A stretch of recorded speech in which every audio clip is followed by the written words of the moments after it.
and welcome to another Art at Home session. And in today's session we're going to be learning about artist Henry Moore. But we're going to be looking in particular at his wax resist drawing technique.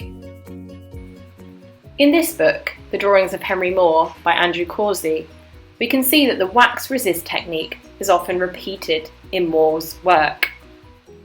Moore's most famous drawings are those that he made during World War II, when he was commissioned by the War Commission to visit public air raid shelters that people had set up in the London Underground. Many of his drawings show this wax resist technique, whether he be looking at figures or family unit. This technique showed atmospheric artworks with high contrast, silhouettes and perspectives to add depth to the drawings. You can see there's quite a lot of dark and light, texture and mark making within his work.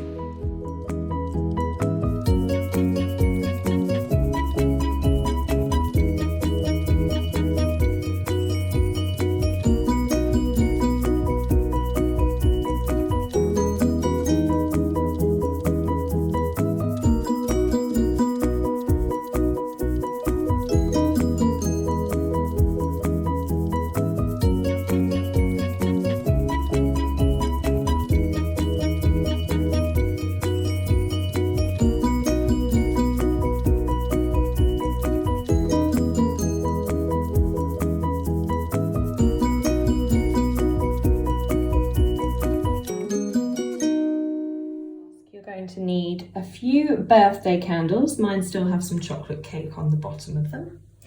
A set of watercolours. You may need a watercolour palette, a biro, maybe you could try out a fine liner, a pencil, rubber, maybe a sharpener too, water pot and a couple of small brushes. It's important that we recap how to use line in order to make something look 3D. So here I have flat lines over a circle, but if I change the direction of the curve of the lines will make the object appear 3D. We need to remember this when we're drawing any of Moore's sculptures in order to make them look like they are 3D.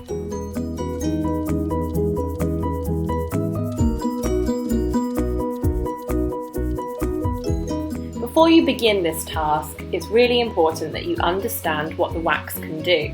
So using a wax candle, I find that a birthday candle is easiest because it's thinner, but you can use the side of a tea light or a larger candle or cut off a piece of any kind of candle at all, any kind of wax, and start to draw some lines and some squiggles on the paper. You won't be able to see where the wax is gone, so then wash over the top with your watercolour and you'll notice those wax lines starting to appear.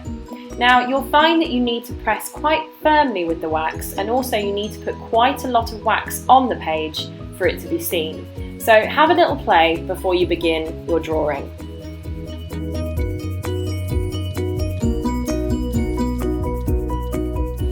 Here I'm drawing Double Oval by Henry Moore. I'm keeping my rubber close by, using a sharp pencil and looking closely at the picture as I draw it.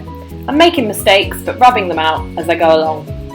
The next step is to use a wax candle and work over the lightest areas that you see in your image.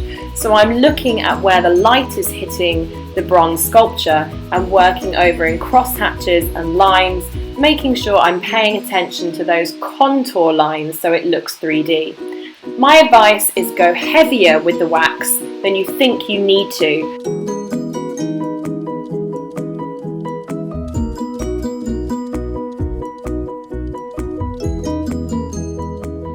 Moore often used a very neutral colour palette in order to create his wax resist paintings. He would often use browns, yellows, golds, with a hint of blue to cool down the colours or a hint of red to warm up the colours. I've used the darkest brown in the palette to show the darkest areas of the sculpture, and then I'm adding in the warm kind of yellowy tones that I see on the edges of the sculpture where it has been more worn. I've added a little bit of blue to show some of the cooler tones on the bottom left-hand side. As you can see, the wax is starting to resist the paint, creating light lines showing contour marks.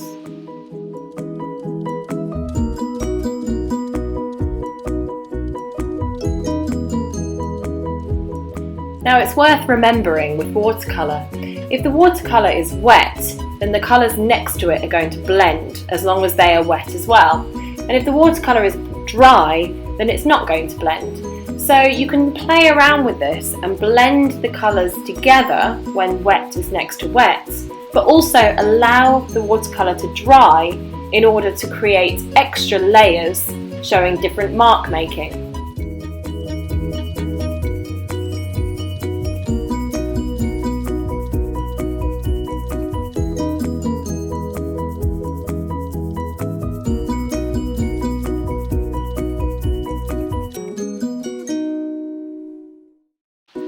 Once the first coat of watercolour has dried, you can use a darker watercolour and draw in those contour lines to show some even darker areas within your painting.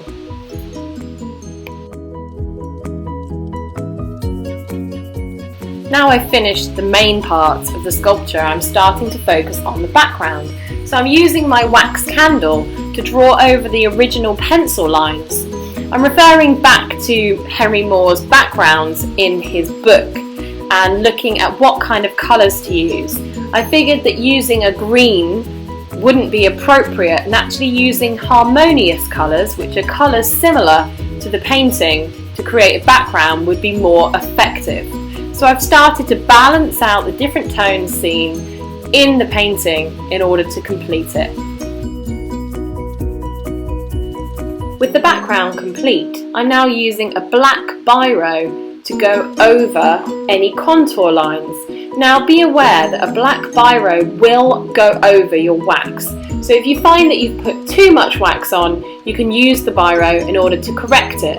But I'm using it in a way just to show some contour lines within the darkest areas.